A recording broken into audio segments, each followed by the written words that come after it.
레인저, 이쪽이야. 15m 높이의 물벽이 시속 60km로 우리를 향해 돌진하고 있었습니다. 마치 거대한 회색 괴물이 모든 것을 삼키며 달려오는 것 같았어요. 제 옆에서 진돗개 레인저가 건물과 건물 사이에 급조한 30m 구조용 밧줄을 필사적으로 타고 건너가고 있었습니다. 왈, 왈왈. 레인저가 옥상을 향해 짖으며 한 발 한 발 밧줄을 건넜어요. 5층 텍사스 대학교 도서관 옥상에서 제 딸 소피아가 7명의 친구들과 함께 손을 흔들며 울고 있었습니다. 건물 주변으로는 이미 갈색 홍수물이 3층 높이까지 차올라 있었어요. 아빠, 빨리요. 무서워요. 뒤에서 천지를 뒤흔드는 폭발음이 들렸습니다. 캐니언 댐이 완전히 붕괴되면서 45억 리터의 물이 한순간에 쏟아져 나온 거였거든요. 건물까지 30초. 아니, 제 손목 시계를 보니 이제 20초밖에 남지 않았습니다. 그런데 레인저가 갑자기 사다리 중간에서 멈춰 섰어요. 옥상에서 소피아가 고소공포증 때문에 다리가 떨려서 움직일 수 없었거든요. 30m 아래를 내려다보니 까마득해서 발이 안 떨어지는 거였어요. 안 돼. 레인저, 시간이 없어. 홍수파까지 10초, 9초, 8초. 레인저가 옥상에 도착해서 소피아에게 다가갔습니다. 그리고는 소피아의 다리에 머리를 비비며 따라와라는 듯이 사다리 쪽으로 걸어갔어요. 5초, 4초, 3초. 하지만 단 3시간 30분 전만 해도 저는 그저 평범한 FBI 수색 구조팀 요원이었습니다. 마이클 로드리게스, 38세.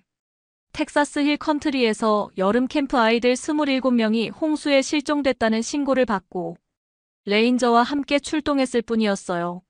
모든 건 그날 새벽 번개가 하늘을 갈라뜨리던 순간부터 시작됐습니다. 새벽 3시. 제가 킹사이즈 침대에서 코를 골고 있을 때였습니다. 15년간 FBI 수색 구조팀에서 일하다 보니 어떤 상황에서든 깊게 잠들 수 있는 능력이 생겼어요.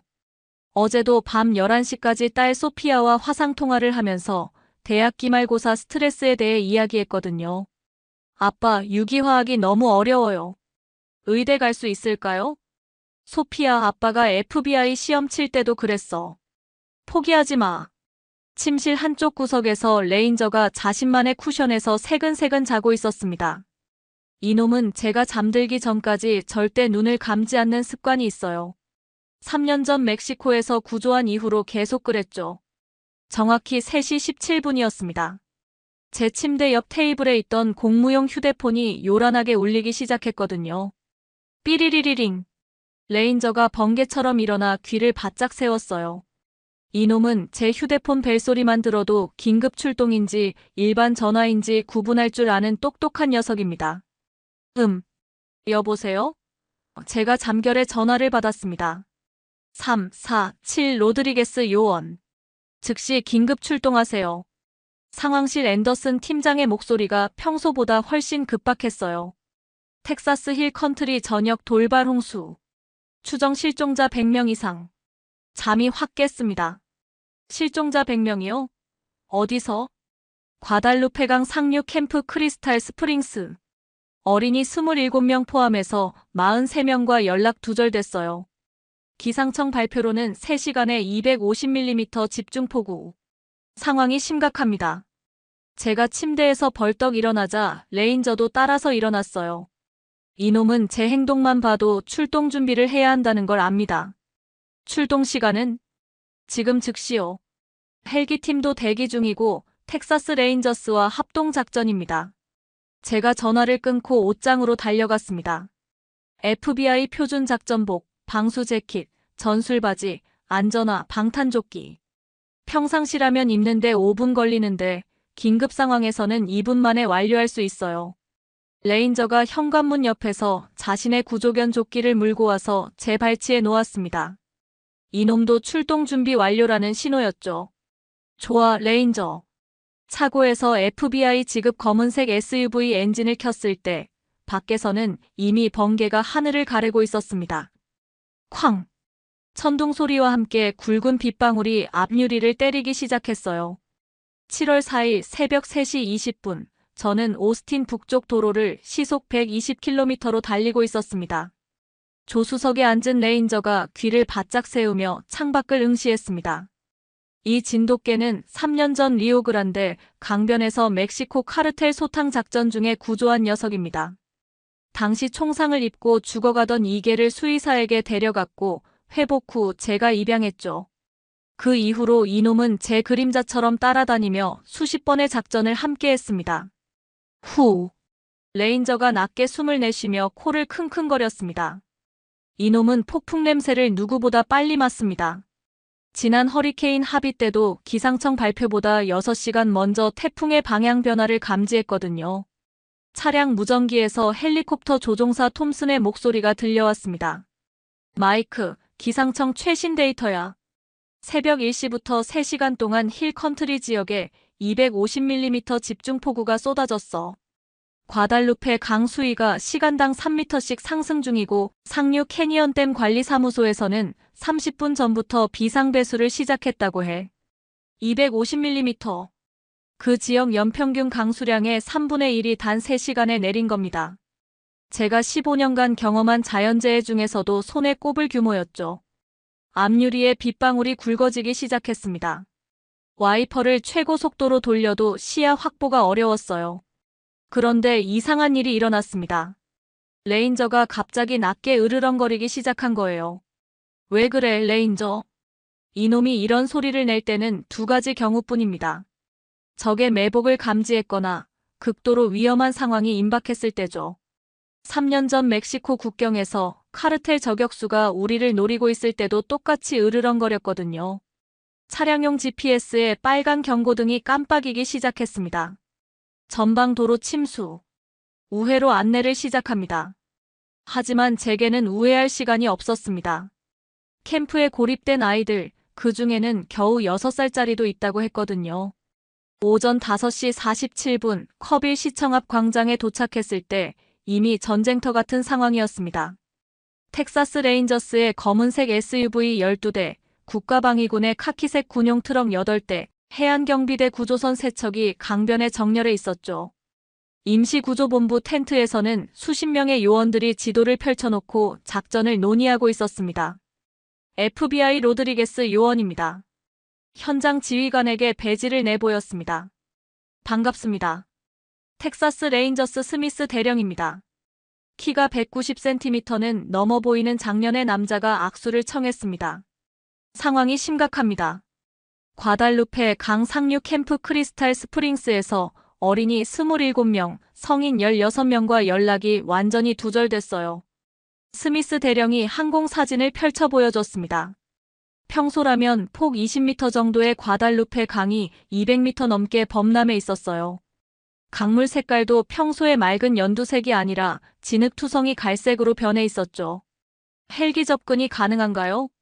바람이 너무 강해서 위험합니다. 돌풍이 초속 25m를 넘나들어요.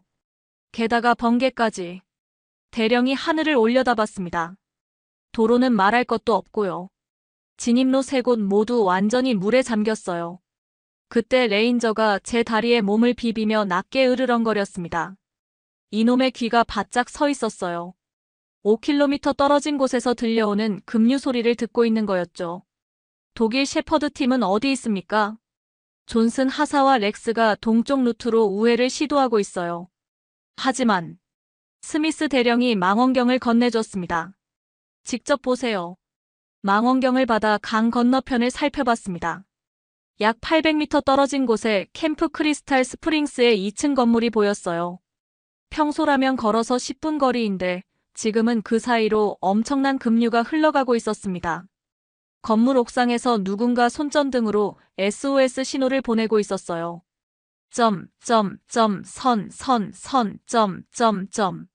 국제 조난 신호였죠. 하지만 그들과 우리 사이에는 폭 200m의 급류가 가로막고 있었습니다. 수심을 측정해봤나요? 시도는 했지만 해안경비대 상사가 고개를 저었습니다. 물살이 너무 빨라서 측정봉이 떠내려가요. 추정 수심 5m에서 8m 사이. 유속은 초속 10m 이상으로 보입니다. 그 속도면 성인 남자도 30초 안에 1km 하류로 떠내려갈 겁니다.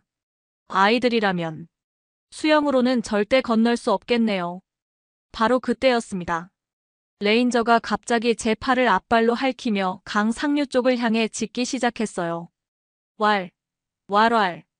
이놈이 이렇게 급하게 짖는 건 정말 위급한 상황에서뿐입니다. 뭔가 떠내려온다. 누군가 소리쳤습니다. 망원경으로 상류를 확인한 순간 제 등골이 서늘해졌습니다.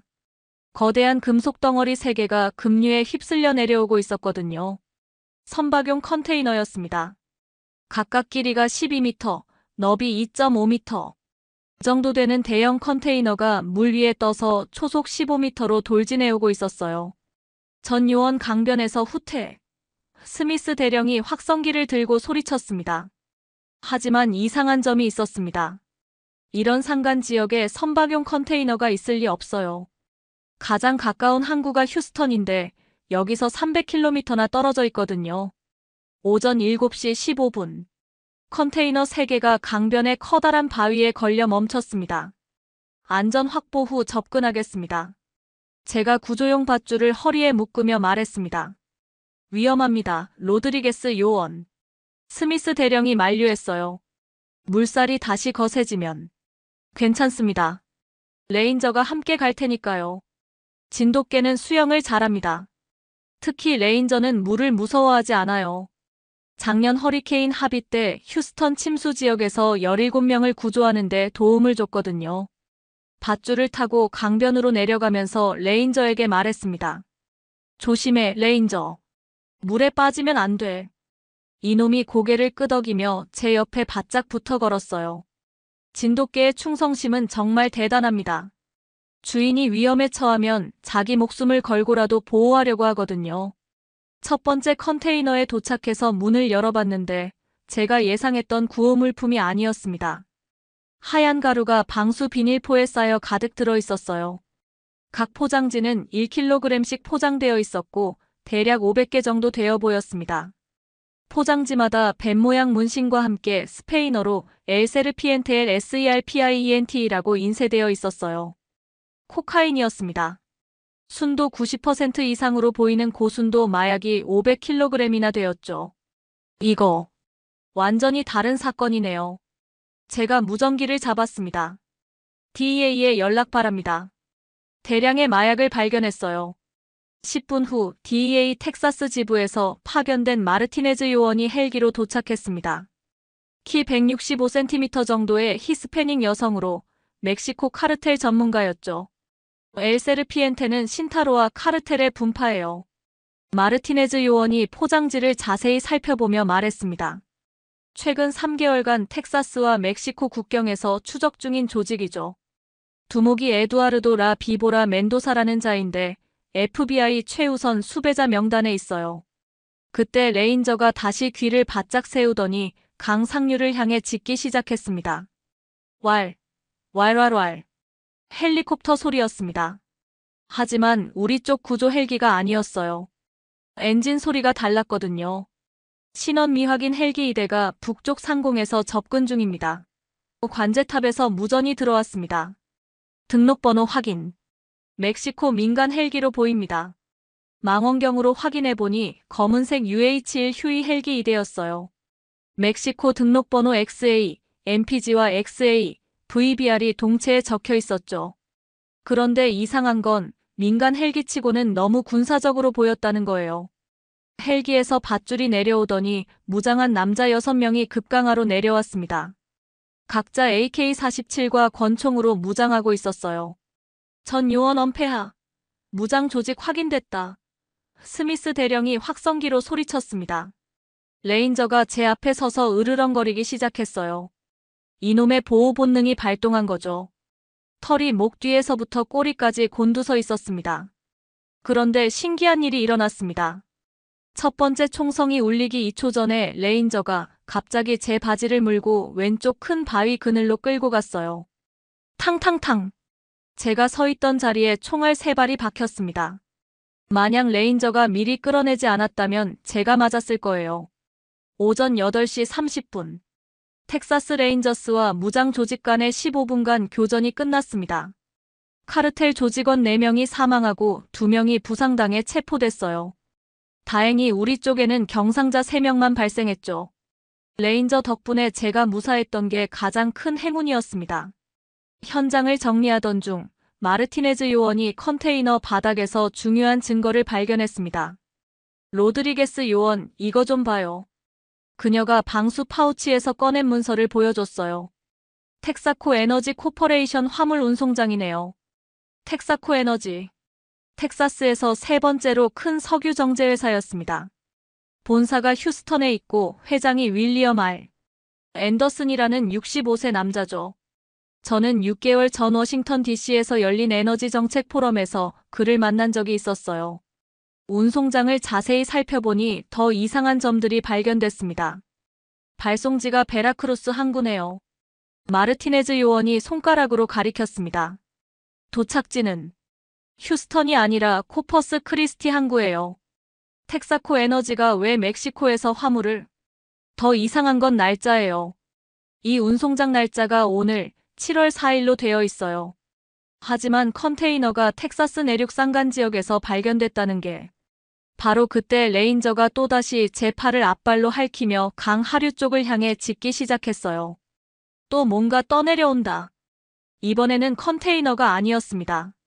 대형 드럼통 12개가 물에 떠서 내려오고 있었어요. 각 드럼통은 높이 1m, 지름 60cm 정도 되는 스테인리스 스틸재였고 노란색 삼각형 경고 표시가 크게 붙어 있었습니다. 방사능 물질인가요? 누군가 물었습니다. 환경청에서 긴급 파견된 김 박사가 가이거 카운터를 들고 달려왔어요. 50대 초반의 한국계 미국인으로 화학물질 전문가였죠. 방사능 수치는 정상입니다. 김 박사가 계측기를 확인하며 말했습니다. 하지만 이 경고 표시는 잠깐, 이건 중국제 화학 폐기물 저장 드럼통이네요. 드럼통에 중국어로 위험화학품 마이너스 취급주의라고 적혀 있었어요. 그 아래 영어로 차이나캠 데인저러스 케미컬스라고 인쇄되어 있었죠. 차이나캠 코퍼레이션은 중국 국영 석유화학 회사예요. 김 박사가 설명했습니다. 하지만 이런 폐기물이 왜 텍사스에? 갑자기 레인저가 꼬리를 말고 제 다리 뒤로 숨었습니다. 이놈이 이렇게 행동하는 건 극도로 위험한 냄새를 맡았을 때뿐이에요. 3년 전 멕시코에서 화학공장 폭발 직전에도 똑같이 행동했거든요. 독성가스 감지됩니다. 김 박사가 휴대용 가스 탐지기를 확인하고 소리쳤습니다. 황화수소와 벤젠 화합물. 전 요원 즉시 상풍 지역으로 대피. 하지만 더 큰 문제가 기다리고 있었습니다. 상류에서 땅이 갈라지는 듯한 거대한 소음이 들려왔거든요. 마치 거대한 콘크리트 벽이 무너지는 소리 같았어요. 긴급 상황. 긴급 상황. 캐니언 댐 관리사무소에서 무전이 들어왔습니다. 댐 본체에서 길이 50m 균열 발견. 구조적 붕괴 위험도 레드. 6시간 내 하류 지역 전면 대피 권고합니다. 캐니언 댐. 1963년에 건설된 높이 85m, 길이 450m의 콘크리트 중력댐이었어요. 만약 붕괴된다면 저수량 45억 리터가 한순간에 쏟아져 내릴 겁니다. 레인저가 제 다리에 몸을 비비며 낮게 울부짖었어요. 이놈도 상황의 심각성을 아는 것 같았습니다. 그때 제 휴대폰이 울렸습니다. 딸 소피아에게서 온 문자였어요. 아빠, 기숙사에 물이 들어오고 있어요. 친구들과 옥상으로 대피했는데 구조 요청 어떻게 해야 하죠? 무서워요. 텍사스 대학교 오스틴 캠퍼스. 댐에서 하류로 정확히 12km 지점에 있었습니다. 소피아. 제 손이 떨리기 시작했습니다. 그때 레인저가 갑자기 강 건너편을 향해 짖기 시작했어요. 캠프 크리스탈 스프링스에서 새로운 신호가 깜빡이고 있었습니다. 이번에는 손전등이 아니라 빨간색 비상등이었어요. 점 마이너스 선 마이너스 점점 마이너스 점, 선 마이너스 점 마이너스 선 마이너스 점, 점 마이너스 선, 점 마이너스 선, 점. D 마이너스 A 마이너스 M 마이너스 G 마이너스 E 마이너스 R. 27명의 아이들이 여전히 저곳에 고립되어 있었습니다. 6시간 후면 댐이 붕괴될 예정이고 제 딸도 12km 하류에서 위험에 처해 있었어요. 그리고 무엇보다 이상한 건 왜 멕시코 카르텔의 마약과 중국 화학, 폐기물 그리고 미국 석유 회사가 모두 연결되어 있는가 하는 것이었습니다. 레인저가 제 손을 핥으며 올려다봤어요. 이놈의 눈에서 함께 가자는 메시지를 읽을 수 있었습니다. 그래, 레인저. 우리가 해결해야 해. 이제 단순한 홍수 구조가 아니었습니다. 뭔가 거대한 음모의 일부분이 수면 위로 드러나고 있었어요. 오전 9시 45분. 제가 결정을 내려야 하는 순간이었습니다. 로드리게스 요원, 댐 붕괴까지 5시간 남았습니다. 스미스 대령이 태블릿을 보여줬어요. 하류 대피령이 발령됐고 당신 딸이 있는 텍사스 대학교도 대피구역에 포함됩니다. 딸을 구하러 가야 할까? 아니면 캠프의 27명 아이들을 먼저 구조해야 할까? FBI 요원으로서는 당연히 더 많은 생명을 우선해야 하지만 아버지로서는 딸이 우선이었습니다. 레인저가 제 다리에 머리를 비비며 올려다봤어요. 이놈의 눈에서 결정하라는 메시지를 읽을 수 있었습니다. 캠프 구조를 먼저 하겠습니다. 제가 무전기를 들었습니다. 소피아에게는 다른 구조팀을 보내주세요. 하지만 마르티네즈 요원이 고개를 저었어요. 모든 구조팀이 출동 중입니다. 힐 컨트리 전역에서 실종자가 500명을 넘어섰어요. 그때 레인저가 갑자기 강 건너편을 향해 달리기 시작했습니다. 레인저, 어디 가는 거야? 이놈이 물가에서 멈춰 서더니 저를 돌아봤어요. 그리고는 입에 밧줄을 물고 물속으로 뛰어들었습니다. 미친 개. 그 급류에서 수영을? 하지만 레인저는 달랐습니다. 진돗개의 수영 실력과 체력은 다른 견종과 비교할 수 없거든요. 이놈은 작년 허리케인 때 4시간 동안 계속 수영하면서 17명을 구조했어요. 급류에 휩쓸리면서도 레인저는 꾸준히 대각선으로 헤엄쳐 나갔습니다. 200m 폭의 강을 15분 만에 건넜어요. 그리고 건너편에서 밧줄 끝을 바위에 묶었습니다. 저놈이 브리지를 만들었네. 해안경비대 상사가 감탄했습니다. 30분 후 밧줄을 이용해 건너편으로 이동할 수 있는 임시 교량이 완성됐어요. 제가 레인저와 함께 캠프 크리스탈 스프링스에 도착했을 때 상황은 생각보다 심각했습니다. 건물 1층은 완전히 침수되어 있었고 27명의 아이들과 상담사 4명이 2층과 옥상에 고립되어 있었어요. 그런데 문제는 물이 계속 올라오고 있다는 것이었습니다. 수위가 시간당 50cm씩 상승하고 있어요. 캠프 디렉터인 존슨 씨가 외쳤습니다. 2시간 후면 2층도 침수될 겁니다. 하지만 더 큰 문제가 있었습니다. 아이들 중 3명이 천식 환자였고 습도와 스트레스 때문에 호흡곤란 증세를 보이고 있었어요. 응급실로 후송해야 해요. 8살짜리 에밀리를 안고 있던 상담사가 말했습니다. 이 아이 산소 포화도가 85%까지 떨어졌어요. 레인저가 아이들 사이를 돌아다니며 킁킁거렸어요. 그러다가 갑자기 건물 북쪽 벽 쪽으로 달려가서 짖기 시작했습니다. 왈. 뭔가 발견한 것 같아요. 제가 레인저를 따라가며 벽을 살펴봤습니다. 벽에 균열이 생기고 있었어요. 건물 기초가 물에 침식당해서 구조적 불안정이 시작된 거였습니다. 이 건물도 위험합니다. 1시간 내에 모든 인원을 대피시켜야 해요. 하지만 어떻게? 밧줄 하나로 27명의 아이들을 모두 이송할 수는 없었어요.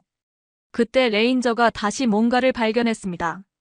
건물 뒤편에 있던 대형 고무보트 세대였어요.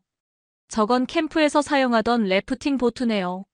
존슨 씨가 말했습니다.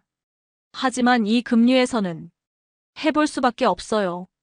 오후 12시 30분. 첫 번째 보트에 아이들 9명을 태우고 출발했습니다. 레인저가 선두에서 수영하며 안전한 루트를 안내했어요. 이놈의 방향 감각은 정말 놀라웠습니다. 급류 속에서도 정확히 건너편 안전지대로 인도했거든요. 두 번째, 세 번째 보트도 무사히 이송을 마쳤습니다. 마지막에 천식 환자 3명과 상담사들을 태운 네 번째 보트가 출발할 때였어요. 제 휴대폰이 울렸습니다. 소피아에게서였어요. 아빠, 물이 3층까지 올라왔어요. 친구 7명과 옥상에 있는데 헬기가 안 와요. 소피아, 진정해. 아빠가 지금 가고 있어. 하지만 그 순간 더 충격적인 소식이 들어왔습니다. 로드리게스 요원. 마르티네즈 요원의 목소리가 무전기에서 들려왔어요. 방금 DEA 본부에서 연락 왔는데 텍사코 에너지 회장 윌리엄 앤더슨이 3시간 전에 사립 제트기로 케이맨 아일랜드로 도피했대요. 뭐라고요? 그리고 더 충격적인 사실이 텍사코 에너지가 지난 2년간 멕시코 신타로와 카르텔과 비밀 계약을 맺고 정유시설을 마약 세탁에 이용해왔다는 거예요. 중국 차이나캠 코퍼레이션에서는 화학 폐기물 불법 처리 대가로 월 500만 달러를 지불했고요. 퍼즐 조각들이 맞춰지기 시작했습니다. 그럼 이번 홍수는 의도적으로 유발된 것 같아요. 증거인멸을 위해서 말이죠. 텍사코 에너지 소유의 비밀 저장 시설이 캐니언댐 상류 2km 지점에 있었거든요. 레인저가 갑자기 제 팔을 물고 당겼습니다. 하늘을 보라는 신호였어요. 검은색 헬기 한 대가 우리 쪽으로 접근하고 있었습니다. 아까 본 멕시코 헬기와 같은 기종이었어요. 또 카르텔이에요. 누군가 소리쳤습니다. 하지만 이번에는 달랐습니다. 헬기에서 내린 건 무장 조직원이 아니라 한 명의 중년 남자였어요. 정장을 입고 서류 가방을 든 60대 백인 남성이었죠. 윌리엄 앤더슨이 아니에요. 제가 망원경으로 확인했습니다. 다른 사람이네. 그 남자가 우리에게 다가오면서 손을 들어 보였어요. 무기는 없다는 뜻이었습니다. FBI입니까? 그가 영어로 말했습니다. 저는 차이나캠 코퍼레이션 아메리카 법무담당 이사 리처드 김입니다. 윌리엄 앤더슨에 대한 중요한 정보를 가지고 있어요. 지금 이 상황에서요? 앤더슨이 댐 폭파를 계획하고 있습니다. 김 이사가 서류를 꺼냈어요.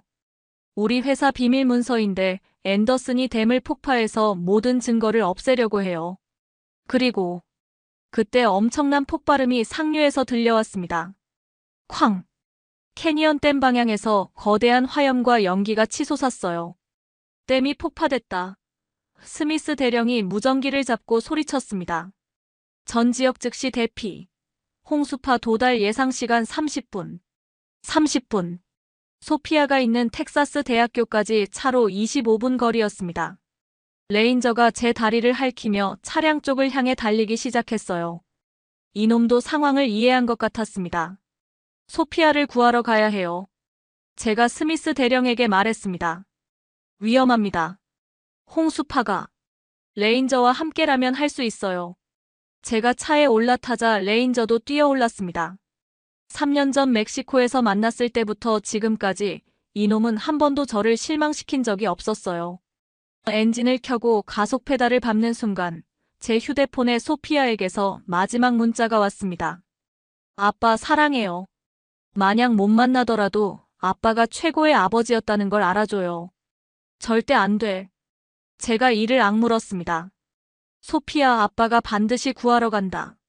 레인저가 앞발로 제 어깨를 톡톡 치며 짖었어요. 왈. 맞아, 레인저. 우리가 해내자. 시속 140km로 달리면서 백미러를 통해 뒤를 봤습니다. 거대한 물벽이 산을 덮으며 우리를 향해 쫓아오고 있었어요. 하지만 이제 모든 진실을 알았습니다. 윌리엄 앤더슨과 텍사코 에너지, 멕시코 카르텔, 중국 차이나캠 코퍼레이션이 만든 거대한 음모. 그리고 증거인멸을 위해 댐까지 폭파한 것. 27명의 아이들은 구했지만 아직 제 딸이 남아 있었습니다. 그리고 레인저와 함께라면 반드시 해낼 수 있을 거라고 믿었어요. 오후 1시 15분. 텍사스 대학교까지 8km 남았을 때 제 차량 뒤로 거대한 물벽이 따라오고 있었습니다. 백미러를 통해 본 홍수파는 높이가 15m는 넘어 보였어요. 초속 50km로 모든 것을 삼키며 달려오고 있었죠. 나무, 건물, 자동차, 심지어 송전탑까지 한순간에 휩쓸어 버렸습니다. 더 빨리!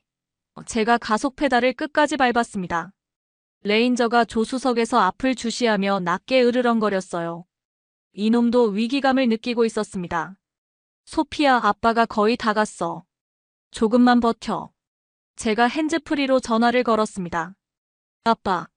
물이 4층까지 올라왔어요. 우리 8명이 모두 옥상에 있는데 다리가 떨려서. 소피아의 목소리가 떨리고 있었어요. 진정해. 아빠가 2분 안에 도착한다. 하지만 그때 제 앞에 예상치 못한 장애물이 나타났습니다. 검은색 SUV 세대가 도로를 가로막고 있었어요. 차에서 무장한 남자들이 내렸습니다. 윌리엄 앤더슨이네요.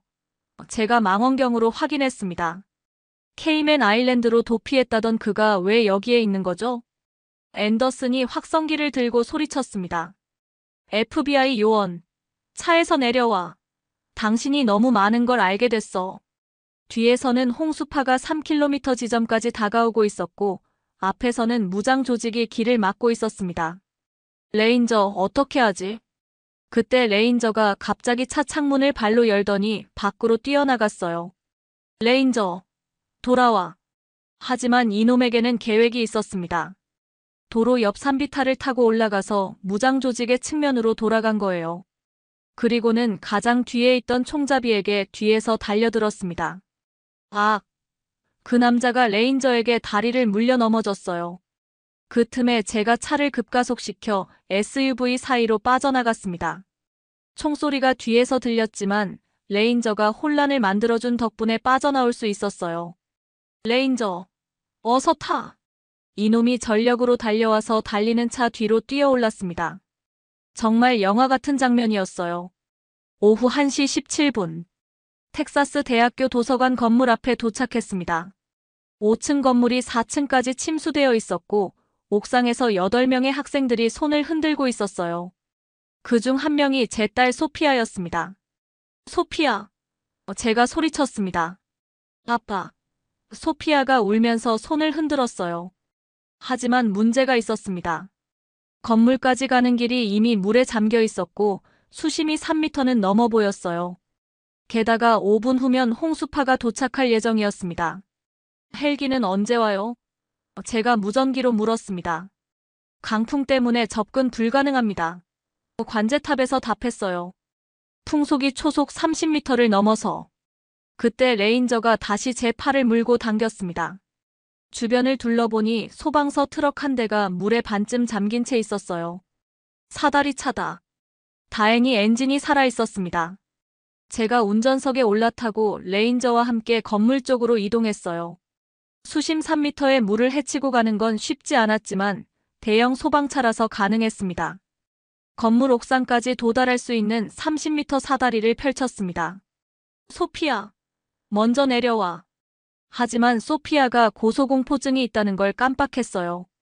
30m 높이에서 아래를 내려다보니 다리가 떨려서 움직일 수 없었던 거죠. 못하겠어, 아빠. 무서워. 그때 레인저가 놀라운 행동을 했습니다. 사다리를 타고 올라가기 시작한 거예요. 레인저, 위험해. 하지만 이놈은 포기하지 않았습니다.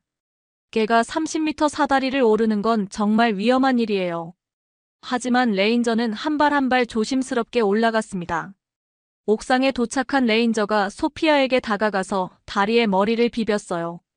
그리고는 마치 따라와라고 말하는 것처럼 사다리 쪽으로 걸어갔습니다. 아빠가 보낸 개구나. 소피아가 레인저를 안으며 말했어요. 고마워. 신기하게도 레인저와 함께 있으니 소피아의 공포감이 줄어들었습니다. 레인저가 앞에서 천천히 내려오고 소피아가 그 뒤를 따랐어요. 다른 학생들도 하나씩 구조됐습니다. 마지막 학생이 내려온 순간 홍수파가 건물을 덮쳤어요. 쾅! 15m 높이의 물벽이 도서관 건물을 완전히 삼켰습니다. 만약 30초만 늦었다면 오후 3시 30분 홍수가 절정에 달했다가 서서히 물러가기 시작했습니다. 임시구호소에서 소피아를 안고 있는데 FBI 본부에서 연락이 왔어요. 로드리게스 요원 윌리엄 앤더슨을 체포했습니다. 존슨 부국장의 목소리였어요. 당신이 제공한 증거 덕분에 텍사코 에너지의 모든 불법 행위가 밝혀졌어요. 마르티네즈 요원이 자세한 상황을 설명해줬습니다. 앤더슨은 지난 3년간 멕시코 신타로와 카르텔과 손잡고 마약 수익을 석유 사업으로 세탁해왔어요. 동시에 중국 차이나캠 코퍼레이션의 화학 폐기물을 텍사스 땅에 불법 매립하고 월 500만 달러를 받았고요. 그럼 이번 댐 폭파는 증거인멸이 목적이었죠. 상류에 있던 비밀 저장 시설과 모든 서류를 없애려고 했어요. 하지만 당신이 발견한 컨테이너와 드럼통 덕분에 모든 게 밝혀졌습니다. 레인저가 제 옆에서 꼬리를 흔들며 앉아 있었어요. 이놈이 없었다면 아무것도 발견하지 못했을 거예요. 카르텔 조직원들은 어떻게 됐나요? 에두아르도 라 비보라 멘도사를 포함해 핵심 인물 12명을 모두 체포했어요. 이번 작전으로 북미 최대 마약 유통망이 붕괴됐습니다. 3주 후 워싱턴 DC FBI 본부 마이클 로드리게스 요원과 구조견 레인저에게 국민안전유공 훈장을 수여합니다. FBI 국장이 직접 훈장을 달아주는 자리에 제가 서 있었어요. 레인저도 특별 제작된 구조견 훈장을 목에 걸었습니다. 이번 작전으로 총 43명의 생명을 구했고 국제범죄 조직을 소탕하며 환경 테러를 막아낸 공로를 인정합니다. 기자들이 사진을 찍고 인터뷰를 요청했어요. 레인저 없이는 불가능했습니다. 제가 마이크 앞에서 말했습니다. 진돗개의 충성심과 용기, 그리고 뛰어난 능력이 모든 걸 가능하게 했어요. 레인저가 제 옆에서 당당하게 앉아 있었습니다. 3년 전 멕시코 강변에서 죽어가던 그 개가 이제 국가적 영웅이 된 거죠. 소피아가 객석에서 박수를 치며 웃고 있었어요. 그 옆에는 캠프에서 구조한 27명의 아이들과 가족들이 앉아 있었습니다. 시상식이 끝나고 집으로 돌아가는 차 안에서 레인저가 창밖을 바라보며 꼬리를 흔들었어요. 레인저, 이제 좀 쉬자. 제가 이놈의 머리를 쓰다듬으며 말했습니다. 하지만 그때 제 무전기가 울렸어요. 긴급 출동. 알래스카 앵커리지에서 대형 눈사태 발생. 스키리조트의 관광객 50명 실종. 레인저가 귀를 바짝 세우며 저를 올려다봤어요. 이놈의 눈에서 언제 출발하냐는 메시지를 읽을 수 있었습니다. 그래, 레인저. 우리 일은 아직 끝나지 않았구나. 3년 전 리오그란데 강변에서 시작된 우리의 파트너십. 앞으로도 계속될 거예요. 어디든 언제든 도움이 필요한 곳이 있다면 레인저와 저는 함께 달려갈 겁니다. 진돗개 레인저. 한국의 자랑스러운 개가 미국 땅에서 보여준 용기와 충성심. 그리고 한 마리 개가 어떻게 세상을 바꿀 수 있는지 보여준 진정한 영웅의 이야기였습니다. 재미있게 보셨다면 구독과 좋아요 버튼을 눌러주세요. 진돗개의 놀라운 이야기는 계속됩니다. 설아가 지금 거대한 빙하가 무너져 내렸습니다. 7살 아이를 등에 업은 채로 무너지는 집에서 간발의 차이로 탈출했습니다. 그날 알래스카에서 200명의 목숨이 위험에 처했습니다. 하지만 저에게는 2마리의 한국 전통견이 있었습니다. 진돗개 설아기와 풍산개 백두. 이들이 없었다면 그날의 기적은 불가능했을 겁니다. 2024년 8월 실제로 일어난 이야기를 시작하겠습니다. 커피향이 진동하는 알래스카 베로우 기상연구소 휴게실. 벽면의 대형 모니터에서는 CNN 아침 뉴스가 흘러나오고 있었습니다. 북극권 빙하 해빙 속도가 사상 최고치를 기록했습니다. 미국 해양대기청 NOAA는 알래스카 주노 지역의 맨데놀 빙하에서 예년 대비 3배 빠른 속도로 해빙이 진행되고 있다고 발표했습니다. 제 이름은 마이클 톰슨, 38세입니다. 15년째 이곳 알래스카 북부에서 기후변화 연구를 담당하고 있습니다. 시카고 대학에서 빙하학 박사학위를 받고 미국 해양대기청 NOAA 소속으로 근무 중입니다. 연봉은 12만 달러 정도 되죠. 뉴스 화면에는 주노 인근 원주민 마을 투쿠타크의 모습이 나왔습니다. 집 앞까지 물이 차오른 상황을 설명하는 마을 주민의 인터뷰가 이어졌습니다. 1년 전에도 물난리를 겪었는데 올해는 더 심각해요. 아이들을 안전한 곳으로 대피시켜야 할 상황입니다. 바로 그때 제 발밑에서 낮은 울음소리가 들렸습니다. 진돗개 설아기가 귀를 쫑긋 세우며 뉴스 화면을 바라보고 있었습니다. 5살 된 설아기는 3년 전 한국에서 온 교환연구원으로부터 입양한 녀석입니다. 처음에는 한국 전통견이라는 걸 잘 몰랐는데 시간이 지날수록 이 아이의 특별함을 알게 됐습니다. 옆에서는 풍산개 백두가 바닥에 엎드려 있다가 화면 속 북극곰 울음소리에 고개를 들었습니다. 백두는 6살로 더 큰 체구를 가진 녀석입니다. 역시 한국에서 온 연구팀을 통해 2년 전에 만났죠. 마이클, 긴급 보고서 받나? 동료 연구원 제니퍼가 다급하게 들어왔습니다. 지금 NOAA 실시간 데이터를 확인해봐. 맨데놀 빙하 주변 온도가 평년 대비 5도나 높아졌어. 호수 수위도 급상승하고 있고, 데스크 위의 컴퓨터 화면을 확인하니 빙하 붕괴 속도 그래프가 급상승 곡선을 그리고 있었습니다. 빨간색 경고등이 깜빡이며 긴급 경보를 알렸습니다. 그때 제 휴대폰이 울렸습니다. 화면에는 시카고 자택이라고 표시됐습니다. 아내 사라의 목소리였습니다. 여보, 뉴스 봤어? 거기 상황이 심각한 것 같은데 괜찮아? 아직은 괜찮아. 하지만 현장 조사를 나가야 할 것 같아. 조심해. 여기 시카고도 이상 고온이야. 8월인데 영상 35도를 넘나들고 있어. 8살 된 딸 에밀리도 학교에서 일찍 집에 왔어. 통화를 마치고 다시 뉴스를 보니 이번엔 더 심각한 내용이 나왔습니다. 알래스카 북부 해안마을에 대한 대피령이 검토되고 있습니다. 전문가들은 기후변화로 인한 빙하 해빙이 예상보다 빠르게 진행되고 있어 인근 주민들의 안전에 위협이 될 수 있다고 경고했습니다. 설아기가 갑자기 일어나서 창가로 갔습니다. 멀리 북쪽 하늘을 바라보며 코를 킁킁거렸습니다. 이 녀석의 직감은 보통 정확합니다. 뭔가 이상한 냄새를 맡은 모양입니다. 백두도 따라 일어나서 설아기 옆에 섰습니다. 두 녀석이 나란히 창밖을 바라보는 모습이 범상치 않았습니다. 바로 그때 연구소 비상벨이 울렸습니다. 모든 연구원은 즉시 브리핑룸으로 집합하십시오. 긴급 상황입니다. 브리핑룸에 들어서니 소장인 로버트 윌슨 박사가 심각한 표정으로 기다리고 있었습니다. 60대 중반의 베테랑 연구원으로 30년 넘게 알래스카에서 근무한 전문가입니다. 여러분, 방금 워싱턴에서 연락이 왔습니다. 주노 지역 맨데놀 빙하에서 예상보다 빠른 해빙이 진행되고 있어 인근 투쿠타크 마을 주민 200명이 위험에 처했습니다. 우리가 긴급 현장 조사팀을 구성해야 합니다. 구체적으로 어떤 상황인가요? 제가 물었습니다. 맨데놀 호수 수위가 12시간 만에 2m나 상승했습니다. 이대로 가면 24시간 내에 마을 전체가 침수될 가능성이 큽니다. 하지만 더 심각한 문제가 있어요. 윌슨 박사가 기밀 문서를 펼쳤습니다. 냉전 시절 이 지역에 묻혀있던 군사 기밀 장비들이 빙하 해빙으로 노출되고 있습니다. 국방부에서 회수 작업을 요청했어요. 주민 대피와 기밀 회수 두 가지를 동시에 해결해야 하는 상황입니다. 설아기와 백두가 제 발치에 와서 앉았습니다. 마치 출동 준비가 됐다는 듯이 말이죠. 톰슨, 자네가 팀장을 맡아주게.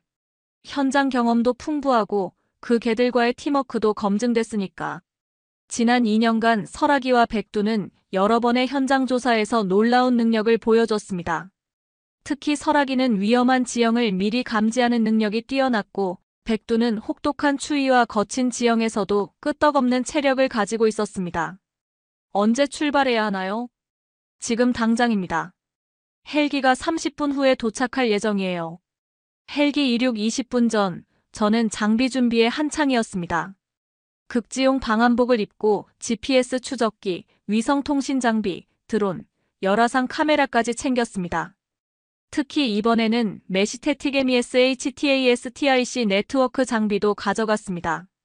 기존 무전기가 통하지 않는 지역에서도 소형 무선 네트워크를 구성할 수 있는 최신 장비죠. 설아기와 백두에게도 전용 하네스와 GPS 장치를 착용시켰습니다. 영하 20도에서도 견딜 수 있는 방한용 부츠도 신겨줬습니다. 설아가, 백두야, 이번엔 쉽지 않을 거야. 설아기가 제 손을 핥으며 꼬리를 흔들었습니다. 백두는 조용히 고개를 끄덕이는 듯 했습니다. 이 녀석들은 정말 사람 말을 알아듣는 것 같습니다. 헬기에 탑승하면서 조종사가 말했습니다. 날씨가 좋지 않아요. 바람이 시속 60km까지 불고 있고 구름이 낮게 깔려 있어서 시야 확보가 어려울 겁니다. 창밖으로 내려다본 알래스카의 풍경은 평소와 달랐습니다. 곳곳에서 빙하가 녹은 물이 강을 이루며 흘러내리고 있었습니다. 8월임에도 불구하고 평년보다 훨씬 많은 해빙이 관찰됐습니다. 톰슨 박사, 무전 점검합니다. 들리나요? 본부와의 교신을 확인했습니다. 본부, 이쪽 마이클 톰슨입니다. 현재 현장까지 20분 거리에 있습니다. 현장 상황 업데이트 드립니다. 투크타크 마을 주민 3분의 1이 이미 대피했고 나머지는 고지대에서 대기 중입니다. 하지만 북극곰 한 마리가 마을 인근에서 목격됐다는 보고가 들어왔습니다. 북극곰이라고 하니 설아기와 백두가 동시에 귀를 쫑긋 세웠습니다. 곰의 위치는 파악됐나요? 마을 북서쪽 약 500m 지점입니다. 빙하가 녹으면서 서식지를 잃은 곰이 먹이를 찾아 인근까지 온 것으로 보입니다. 헬기 조종사가 덧붙였습니다. 이번 여름 들어 북극곰 목격 신고가 30% 증가했어요. 해빙이 줄어들면서 육지로 나오는 개체들이 늘었거든요. 제 휴대폰에 아내 사라에게서 문자가 왔습니다. 뉴스에서 봤어. 북극곰까지 나타났다는데 정말 조심해. 에밀리가 아빠 안전하게 돌아오길 기도한다고 해. 8살 딸 에밀리는 제가 위험한 현장에 나갈 때마다 걱정을 많이 합니다. 특히 설아기와 백두를 매우 아끼는 아이라서 개들까지 위험에 처한다는 걸 알면 더 걱정할 거였습니다. 곧 착륙합니다. 착륙 지점이 고르지 않으니 조심하세요. 헬기에서 내리니 거센 바람이 몰아쳤습니다. 평소보다 따뜻한 공기였습니다. 8월 알래스카 치고는 이상할 정도로 기온이 높았습니다. 설아기가 먼저 내려서 주변을 경계하기 시작했습니다. 이 녀석의 방향 감각과 위험 감지 능력은 정말 놀랍습니다. 진돗개 특유의 귀소 본능과 주인에 대한 충성심이 이런 상황에서 큰 도움이 됩니다. 백두는 더 신중하게 주변을 살폈습니다. 풍산개는 원래 개마고원 출신이라 이런 혹독한 환경에 잘 적응합니다. 장시간 매복도 가능하고 큰 체구로 설원에서의 추격전에도 강합니다. 드론을 띄워서 상공에서 현장을 파악했습니다. 열화상 카메라로 확인해보니 맨데놀 호수의 수위가 실제로 위험 수준까지 올라와 있었습니다. 마을의 절반 정도가 이미 물에 잠겨 있었습니다. 설아가 안전한 경로를 찾아줘. 설아기가 코를 킁킁거리며 앞장서기 시작했습니다. 물에 잠기지 않은 고지대를 따라 마을로 향하는 길을 찾아주었습니다. 백두는 뒤에서 경계를 서며 우리를 보호했습니다. 북극곰이 언제 나타날지 모르는 상황이었으니까요. 걸어가면서 메시테틱 장비로 소형 네트워크를 구성했습니다. 3개의 중계기를 500m 간격으로 설치해서 본부와의 통신망을 확보했습니다. 본부 현장에 도착했습니다. 마을 상황이 예상보다 심각합니다. 알겠습니다. 구조팀이 2시간 후에 도착할 예정입니다. 그때까지 현장을 확보해주세요. 하지만 2시간이면 너무 늦을 수도 있었습니다. 호수 수위가 계속 상승하고 있었거든요. 마을에 도착하니 상상했던 것보다 훨씬 심각한 상황이었습니다. 맨데놀 빙하에서 흘러내린 물이 거대한 급류를 이루며 마을로 밀려들고 있었습니다. 평소 조용했던 마을이 물바다가 되어 있었습니다. 집들의 1층은 완전히 물에 잠겼고 자동차들이 물 위에 둥둥 떠다녔습니다. 도움이 필요해요. 멀리서 누군가의 외침이 들렸습니다. 70대로 보이는 이누이트 할머니가 지붕 위에서 손을 흔들고 있었습니다. 설아기가 즉시 그 방향으로 달려갔습니다. 물에 잠기지 않은 안전한 경로를 찾아가며 할머니에게 다가갔습니다. 할머니, 괜찮으세요? 우리 강아지가 지하실에 갇혀 있어요. 물이 계속 차오르고 있는데 어떻게 해야 할지. 할머니의 집은 이미 1층이 완전히 침수된 상태였습니다. 지하실에 있는 강아지를 구하려면 누군가 물속으로 들어가야 했습니다. 그때 설아기가 놀라운 행동을 보였습니다. 물속으로 뛰어들어 집 안으로 헤엄쳐 들어간 것입니다. 진돗개는 원래 수영을 잘하지만 이렇게 차가운 물에서 구조 작업을 하는 건 처음 봤습니다. 2분 후 설아기가 작은 강아지를 입에 물고 나왔습니다. 할머니가 눈물을 흘리며 고마워했습니다. 정말 고마워요. 이 아이는 우리 가족 중 마지막 남은 친구였어요. 백두는 한편으로 다른 지역을 수색하고 있었습니다. 마을 북쪽에서 이상한 냄새를 맡았나 봅니다. 코를 킁킁거리며 특정 지점을 향해 가고 있었습니다. 드론으로 백두를 추적해보니 빙하가 녹으면서 땅속에 묻혀있던 무언가가 노출되고 있었습니다. 녹슨 금속 구조물과 함께 군사용으로 보이는 장비들이 드러나고 있었습니다. 본부, 이상한 걸 발견했습니다. 빙하 해빙으로 지하에 묻혀있던 구조물이 노출되고 있어요. 그게 바로 우리가 찾던 겁니다. 1960년대 냉전 시절 소련 잠수함이 좌초됐던 지역이에요. 그 안에 기밀 장비들이 있습니다. 백두가 그 지점에서 계속 낮은 울음소리를 냈습니다. 뭔가 위험한 냄새를 맡은 모양이었습니다. 열화상 카메라로 확인해보니 잠수함 잔해 주변에서 사람의 체온이 감지됐습니다.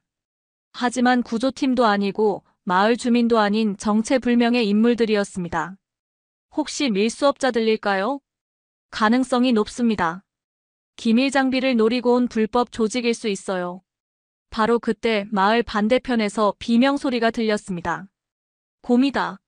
곰이 나타났어. 북극곰이 마을 외곽에 나타난 것입니다. 물을 찾아 내려온 것 같았지만 주민들에게는 극도로 위험한 상황이었습니다. 설아기와 백두가 동시에 긴장했습니다. 두 녀석 모두 야생동물과의 대치 경험이 있지만 북극곰은 다른 차원의 위험이었습니다. 모든 주민들은 즉시 고지대로 대피하세요. 확성기로 대피 지시를 내렸지만 일부 주민들은 집에서 나오지 못하고 있었습니다.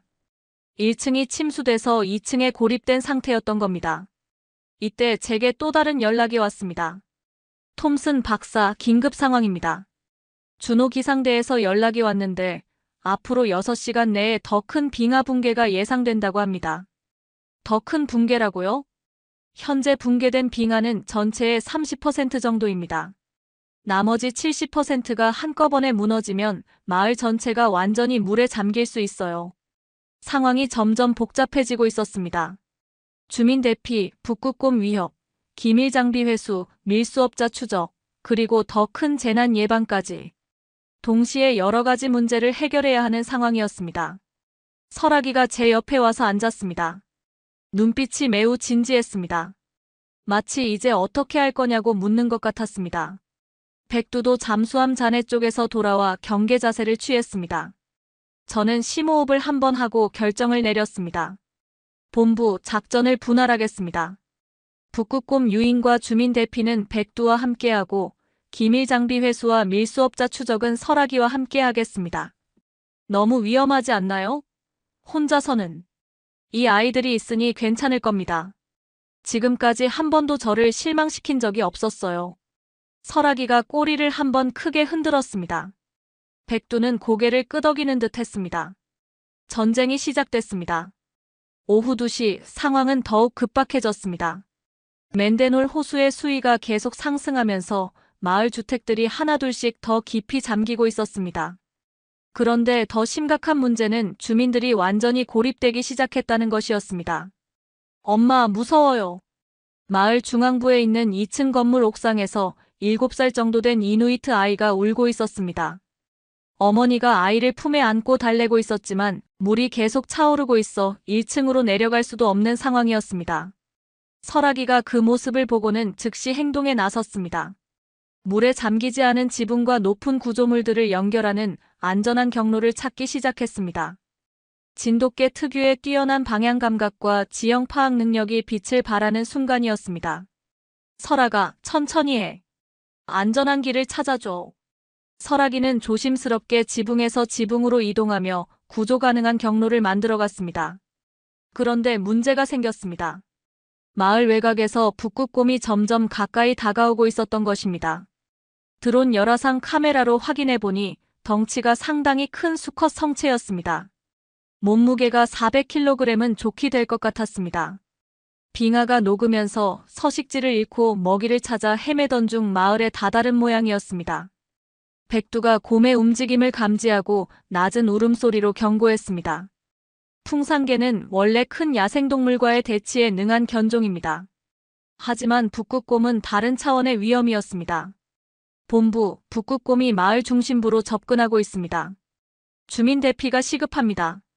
알겠습니다. 마을 동쪽 고지대에 임시 대피소를 설치했습니다. 그쪽으로 주민들을 유도해주세요. 그런데 바로 그때 또 다른 문제가 발생했습니다. 잠수함 잔해 지역에서 폭발음이 들렸습니다. 밀수업자들이 기밀 장비를 폭파시켜 증거를 인멸하려는 것 같았습니다. 이런 기밀 자료가 손상될 수 있어. 저는 급히 결정을 내려야 했습니다. 주민 구조가 우선인지 아니면 국가 기밀 보호가 우선인지. 그때 제 휴대폰이 울렸습니다. 아내 사라의 전화였습니다. 여보, 뉴스에서 봤는데 상황이 정말 심각한 것 같아. 괜찮아. 지금 좀 복잡한 상황이야. 주민들 구조하느라. 에밀리가 계속 걱정하고 있어. 설악이랑 백두도 괜찮다고 말해줘. 8살 딸이 걱정하고 있다니 마음이 더 무거워졌습니다. 하지만 지금은 현장에 집중해야 할 때였습니다. 살아, 나중에 다시 전화할게. 지금은 정말 급해. 통화를 끊고 상황을 재정리했습니다. 우선순위를 정해야 했습니다. 첫째, 아이와 어머니 구조. 둘째, 북극곰 유인. 셋째, 밀수업자 추적 및 기밀 장비 보호. 백두야, 북극곰을 상대할 수 있겠어? 백두가 고개를 끄덕이며 곰이 있는 방향으로 향했습니다. 풍산개는 원래 늑대나 큰 야생동물을 상대로 사냥을 도왔던 견종입니다. 장시간 매복도 가능하고 위험한 상황에서도 침착함을 유지할 수 있습니다. 설아가, 우리는 아이들부터 구하자. 설아기가 이미 구조 경로를 파악해둔 상태였습니다. 지붕에서 지붕으로 이어지는 안전한 길을 만들어뒀습니다. 저는 로프와 구명조끼를 가지고 설아기가 안내하는 경로를 따라 이동했습니다. 물에 잠긴 지역은 헤엄쳐서 건너고 지붕 위에서는 조심스럽게 걸어서 이동했습니다. 걱정 마세요. 곧 구해드릴게요. 아이의 어머니는 30대 중반으로 보이는 이누이트 여성이었습니다. 고맙습니다. 정말 고맙습니다. 우리는 레아나이고 이 아이는 아들 누나탁이에요. 저는 마이클 톰슨입니다. NOAA 연구원이고요. 로프를 이용해서 모자를 안전하게 지상으로 내려보냈습니다. 설아기가 아래에서 안전한 착지 지점을 안내해줬습니다. 한편 백두는 북극곰과 20m 정도 거리에서 대치하고 있었습니다. 곰은 물을 마시러 온 것 같았지만 주민들에게는 여전히 위험했습니다. 백두가 낮은 울음소리를 내며 곰의 주의를 끌었습니다. 놀랍게도 곰이 백두의 경고를 알아듣는 듯 했습니다. 잠시 망설이더니 천천히 물러나기 시작했습니다. 풍산개의 당당한 기세에 압도된 모양이었습니다. 백두야, 잘했어. 드론으로 확인해보니 곰이 마을에서 멀어지고 있었습니다. 하지만 이때 새로운 문제가 발생했습니다. 잠수함 잔해 지역에서 정체불명의 인물들이 기밀 장비를 빼내려고 하고 있었습니다. 드론 카메라로 보니 4명 정도의 무리가 군사용 장비들을 트럭에 싣고 있었습니다. 본부 밀수업자들이 기밀 장비를 운반하고 있습니다. 즉시 저지해야 합니다. 해안경비대가 30분 후에 도착할 예정입니다. 그때까지 감시를 계속해주세요. 30분이면 늦을 수도 있었습니다. 저들이 트럭으로 도주하면 추적이 어려워질 수 있었습니다. 그때 레아나가 중요한 정보를 알려줬습니다. 저들이 가려는 길은 막다른 길이에요. 빙하가 녹으면서 다리가 끊어졌거든요. 북쪽으로는 갈 수 없어요. 그럼 어디로 갈 수 있나요? 동쪽 산길뿐이에요. 하지만 그 길도 험해서 큰 트럭으로는 어려울 거예요. 이때 설아기가 갑자기 특정 방향을 향해 달려가기 시작했습니다. 뭔가 이상한 냄새를 맡은 모양이었습니다. 따라가 보니 밀수업자들이 미리 숨겨둔 보급품이 있었습니다. 연료통, 식료품, 그리고 또 다른 무전기까지. 이들이 계획적으로 준비했군요. 설아기의 후각으로 추가 단서를 찾을 수 있었습니다. 바로 그때 갑자기 큰 굉음이 들렸습니다. 빙하에서 또 다른 대규모 붕괴가 시작된 것입니다. 이번에는 정말로 마을 전체를 위협할 정도의 규모였습니다. 모든 주민은 즉시 고지대로 대피하세요. 2차 대규모 침수가 시작됩니다. 물의 양이 기하급수적으로 늘어나기 시작했습니다. 지금까지 마른 땅이었던 곳까지 물이 차오르기 시작했습니다. 설아기와 백두가 동시에 고지대를 향해 뛰기 시작했습니다. 저도 레아나 모자와 함께 급히 대피했습니다. 하지만 아직 마을에 남은 주민들이 더 있었습니다. 그리고 밀수업자들의 문제도 해결하지 못했습니다. 본부, 상황이 급변하고 있습니다. 즉시 추가 지원이 필요합니다. 해안경비대와 구조 헬기가 출동했습니다. 20분 후 도착 예정입니다. 20분. 과연 그때까지 버틸 수 있을까요? 설아기가 제 손을 할그며 위로해줬습니다. 백두도 든든하게 제 옆을 지키고 있었습니다. 이 두 녀석이 있어서 정말 다행이었습니다. 혼자였다면 이런 복잡한 상황을 감당할 수 없었을 겁니다. 하지만 진짜 위기는 이제부터였습니다. 오후 3시 20분 상황이 예상과 완전히 달라졌습니다. 백두가 유인했던 북극곰이 다시 나타난 것입니다. 이번에는 새끼 곰 2마리를 데리고 왔습니다. 어미 곰이 새끼들을 위해 안전한 물과 먹이를 찾다가 마을까지 내려온 것이었습니다. 이런, 어미 곰은 더 위험해. 새끼를 보호하려는 어미 곰의 본능은 그 어떤 위협보다 강력합니다. 사람을 공격할 가능성이 훨씬 높아진 상황이었습니다. 백두가 긴장한 채로 곰 가족을 감시하고 있었습니다.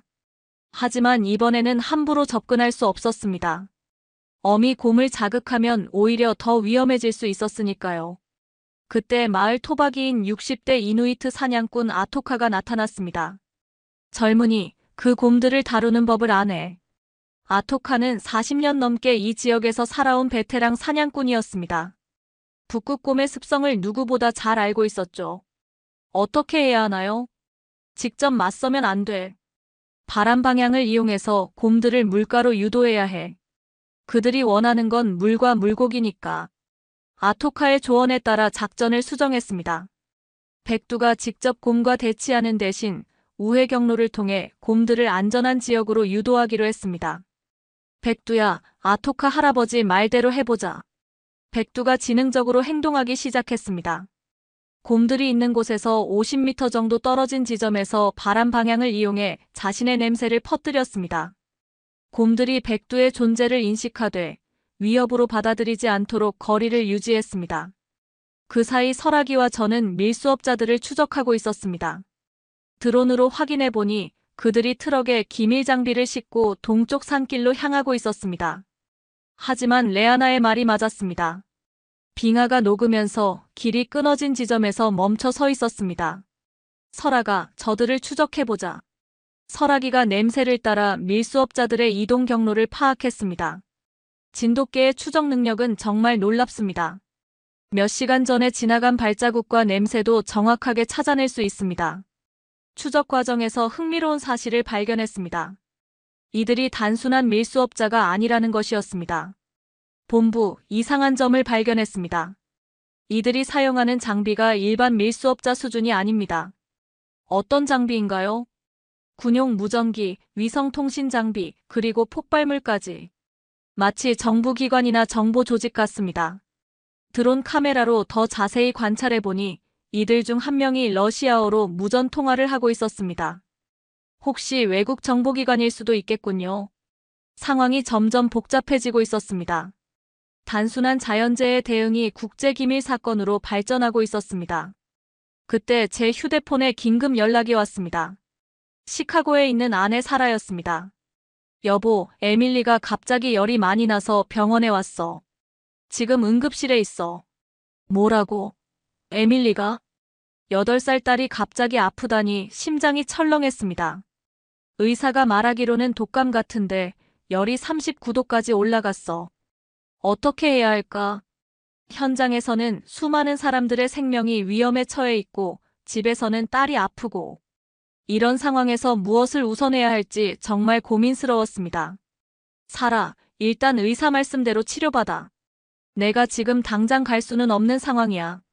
알아. 내일이 중요한 거 알아. 그런데 에밀리가 계속 아빠랑 설아기, 백두 걱정하고 있어.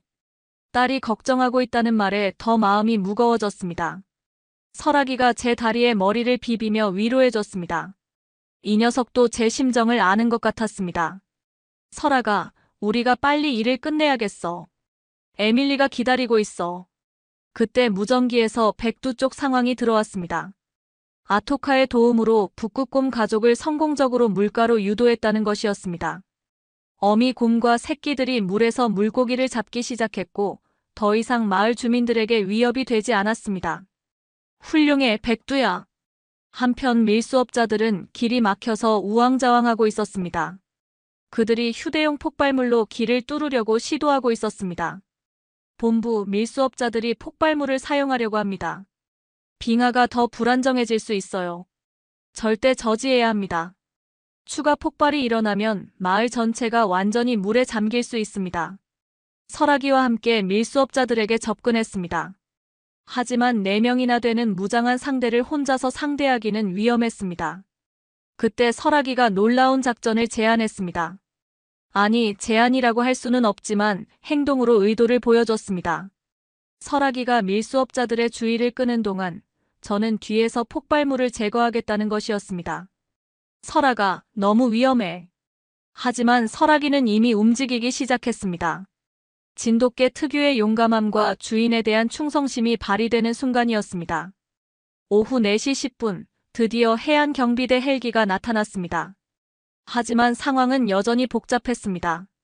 밀수업자들이 폭발물을 설치하려고 하고 있었고, 설아기가 혼자서 그들의 주의를 끌고 있었습니다. 이쪽은 해안경비대입니다. 즉시 무기를 내려놓고 항복하십시오. 헬기에서 확성기로 경고했지만 밀수업자들은 오히려 더 급하게 폭발물 설치를 시도했습니다. 설아기가 그들 중 한 명의 바지를 물고 늘어졌습니다. 진돗개는 한 번 물면 쉽게 놓지 않는 특성이 있습니다. 그 사이 저는 폭발물이 든 가방을 빼앗을 수 있었습니다. 설아가, 이제 충분해. 돌아와.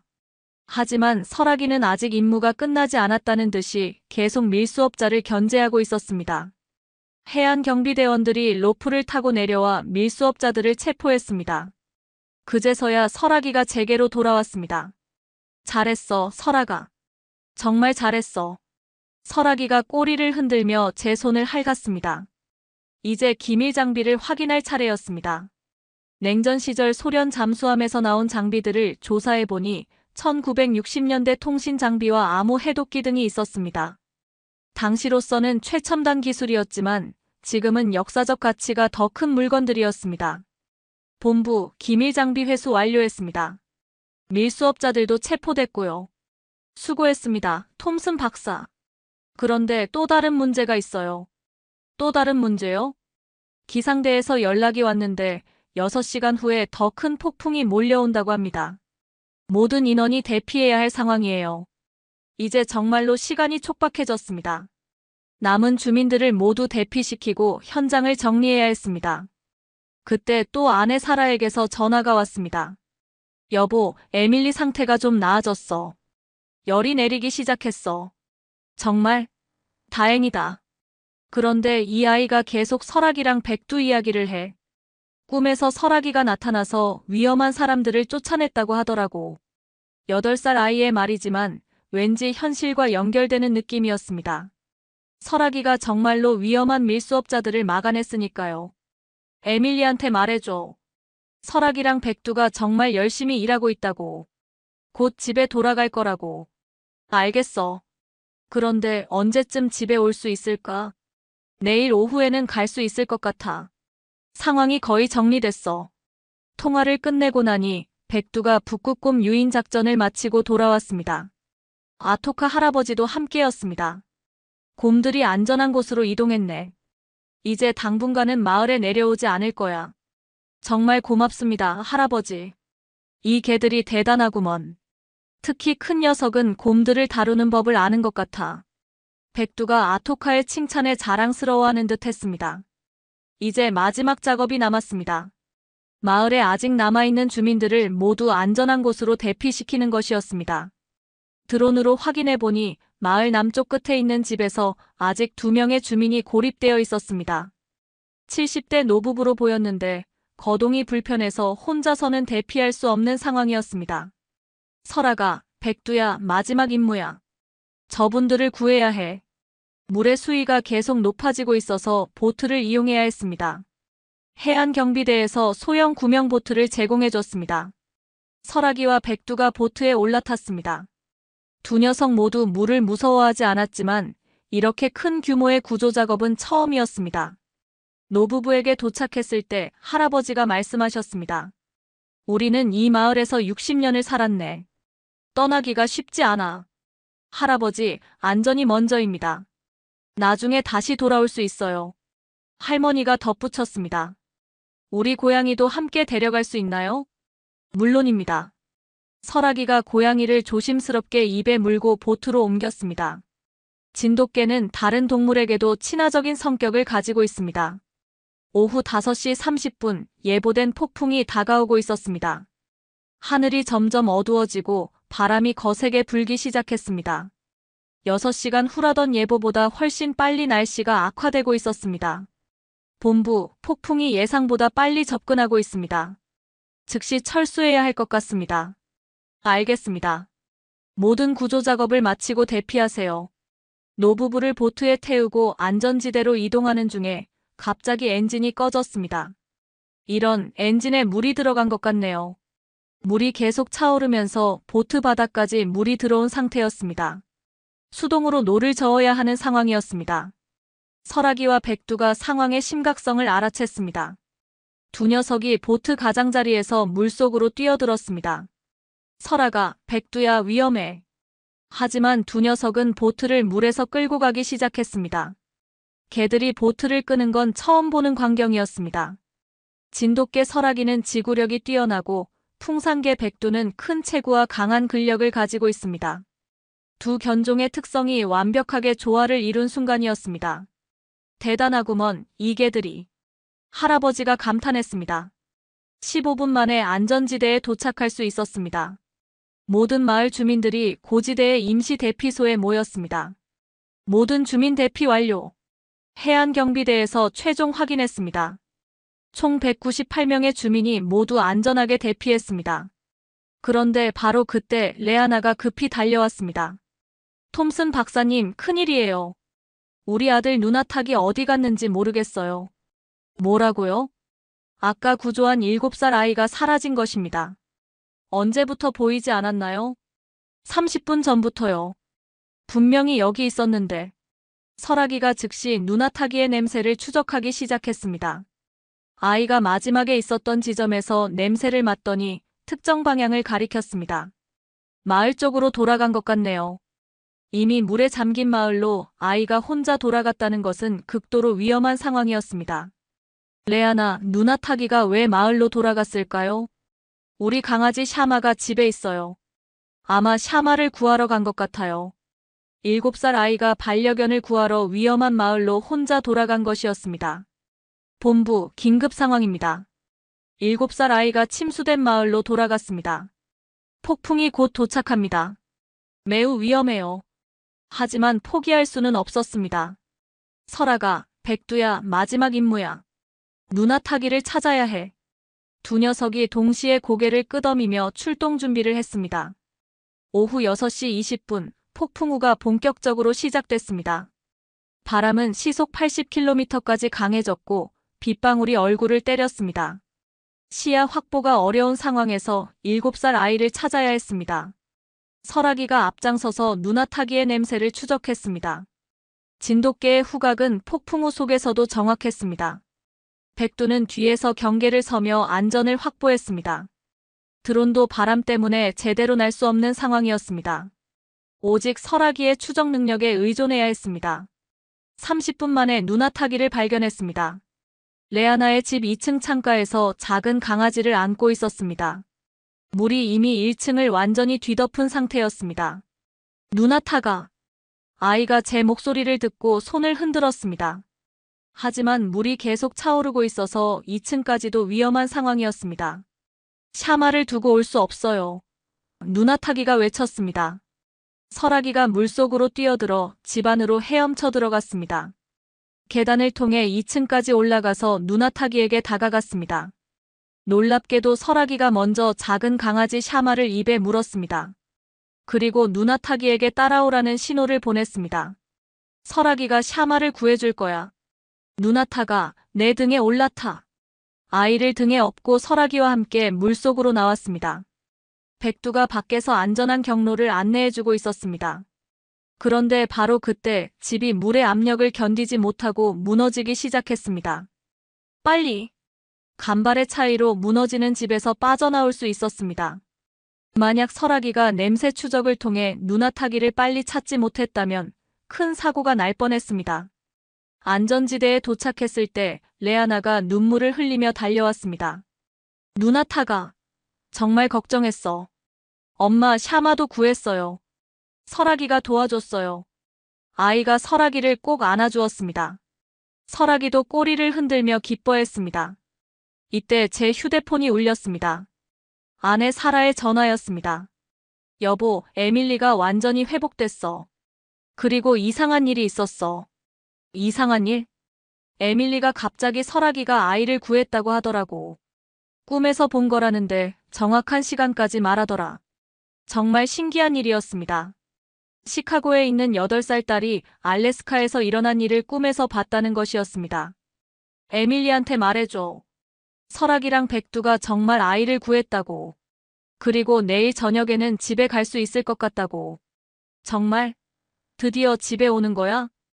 응, 임무가 거의 끝났어. 오후 8시 모든 구조 작업이 완료됐습니다. 해안경비대 헬기로 철수하면서 아래를 내려다보니 투쿠타크 마을은 완전히 물에 잠겨 있었습니다. 하지만 주민 198명이 모두 안전하게 대피했고 단 한 명의 사상자도 없었습니다. 톰슨 박사 정말 수고하셨습니다. 특히 그 개들의 활약이 대단했어요. 해안경비대장이 말했습니다. 설아기와 백두가 없었다면 불가능했을 겁니다. 헬기 안에서 설아기와 백두가 나란히 앉아 있었습니다. 두 녀석 모두 피곤해 보였지만 성취감에 만족하는 표정이었습니다. 이틀 후 워싱턴 D.C.에서 특별 표창식이 있었습니다. 마이클 톰슨 박사와 구조견 설아기, 백두에게 시민 영웅상을 수여합니다. 전국 언론이 주목하는 가운데 설아기와 백두가 메달을 받았습니다. 한국 전통견의 활약이 미국 전역에 알려지는 순간이었습니다. 시상식 후 기자 인터뷰에서 말했습니다. 이 아이들은 단순한 개가 아닙니다. 한국의 천년 역사와 전통이 살아있는 소중한 존재들이죠. 진돗개 설아기의 충성심과 방향감각, 풍산개, 백두의 용기와 지구력이 없었다면 이번 구조작전은 불가능했을 겁니다. CNN에서 특별 다큐멘터리를 제작했고 한국 KBS에서도 취재진을 보내왔습니다. 한국 전통견이 알래스카에서 보여준 활약은 정말 자랑스러운 일입니다. 특히 기후변화라는 전 지구적 위기 상황에서 한국과 미국이 협력한 좋은 사례라고 생각합니다. 집으로 돌아가는 비행기 안에서 딸 에밀리가 보낸 그림을 봤습니다. 설아기와 백두가 눈 속에서 사람들을 구하는 그림이었습니다. 정확히 이번 사건을 그린 것 같았습니다. 에밀리가 정말 신기한 아이구나. 아내 사라가 말했습니다. 응, 이 아이들과 에밀리 사이에 뭔가 특별한 연결이 있는 것 같아. 시카고 공항에 도착했을 때 에밀리가 달려와서 설아기와 백두를 안아줬습니다. 설아가, 백두야 정말 고생했어. 에밀리가 많이 걱정했어. 설아기가 에밀리의 얼굴을 핥아주었고 백두는 조용히 에밀리 옆에 앉았습니다. 아빠, 다음에 또 위험한 곳에 갈 때 설아기랑 백두 조심시켜줘요. 그럼 이 아이들은 정말 특별하니까. 그날 밤 뉴스에서 후속 보도가 나왔습니다. 알래스카 투쿠타크 마을 주민들이 임시 거주지에서 새로운 삶을 시작했습니다. 기후변화로 인한 빙하 해빙은 계속되고 있지만 이번 사건을 통해 국제협력과 전통견의 능력이 재조명되고 있습니다. 3개월 후 투쿠타크 마을은 고지대에 새롭게 재건됐습니다. 레아나와 누나타기에게서 편지가 왔습니다. 톰슨 박사님과 설아기, 백두 덕분에 우리가 새로운 시작을 할 수 있게 됐습니다. 누나타기가 커서 동물 구조 전문가가 되고 싶다고 해요. 설아기와 백두처럼 동물들을 구하는 일을 하고 싶대요. 편지와 함께 누나타기가 그린 그림도 들어 있었습니다. 설아기와 백두가 영웅 망토를 두르고 있는 그림이었습니다. 지금도 설아기와 백두는 제 연구소에서 함께 일하고 있습니다. 기후변화 연구 현장에서 없어서는 안 될 동반자들이죠. 한국 전통견의 우수성이 전 세계에 알려진 이 사건은 단순한 동물 구조 이야기를 넘어서 기후변화 시대에 인간과 동물이 어떻게 협력해야 하는지를 보여준 상징적인 사건이 됐습니다. 여러분도 댓글로 한국 전통견에 대한 생각을 들려주세요. 구독과 좋아요도 잊지 마시고요. 설아기와 백두의 다음 모험도 기대해주세요. 감사합니다.